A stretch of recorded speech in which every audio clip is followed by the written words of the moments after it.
Hey Dean, Sear Performance, back down. It's Friday afternoon, and this is day after Thanksgiving. So this will be like the continuation of the Trailblazer SS exhaust. So let's go through it real quick. And the exhaust itself is all done. So like in the other video, headers came off, new gaskets, all new hardware, like the ARP stainless studs for the flanges.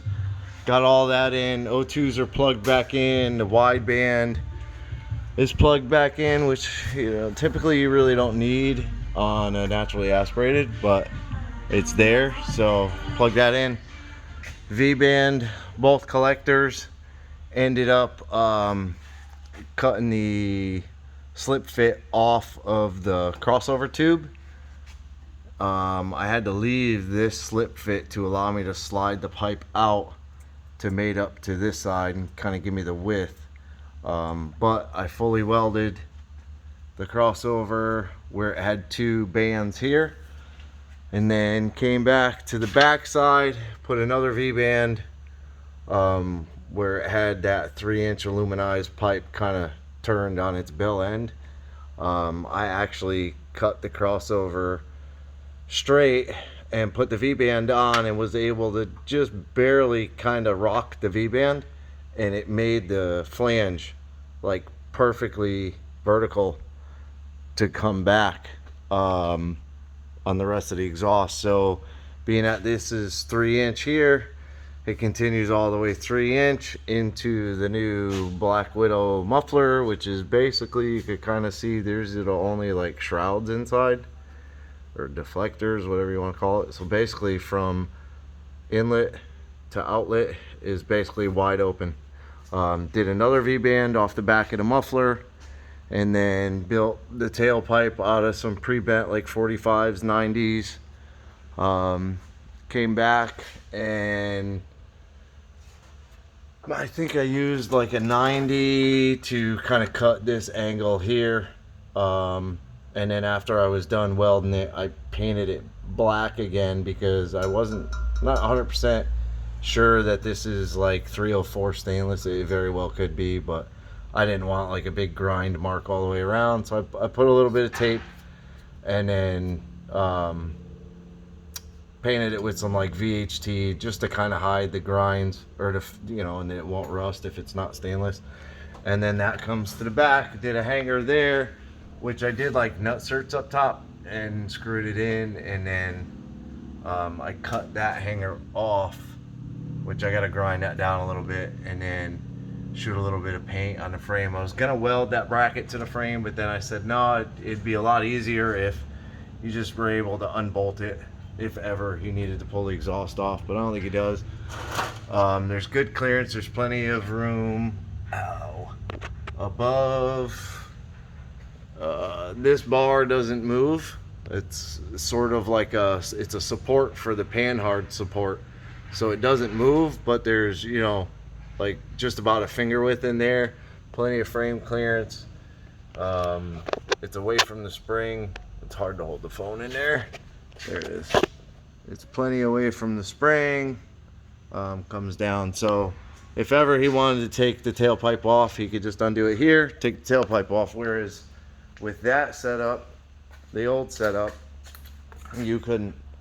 I literally had to cut that off the tailpipe to be able to get the tailpipe out. Or if you wanted to change this section, put in a different muffler, everything has to be cut off.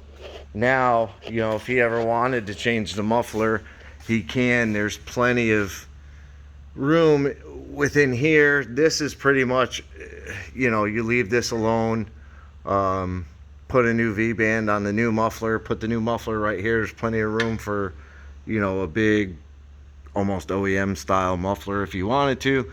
Cut this pipe down, and just continue on with it. But yeah, and then I did this hanger here off the stock location. I just reused like one of the brackets on the pipes, put it on there. So elbow is so dead.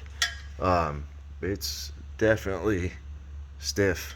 It'll definitely hold it up, and it sounds very, very rowdy.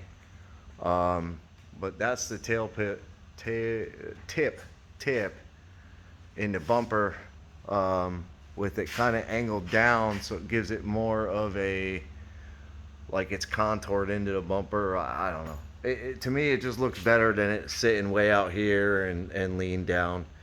It looks a little more, from the side, you can't really tell there's even a tip on it. But yeah, I mean, that's it. A video right here. And then, yeah, I'll cut this right now, put in the video of his exhaust, and then like what it sounds like when I started it.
And then that'll wrap this video up, and that'll wrap up the exhaust on the S10. I have a couple stupid little things left to do. I got to change the plugs and change out the antifreeze, and then that's it as far as like the work that needs to be done on it.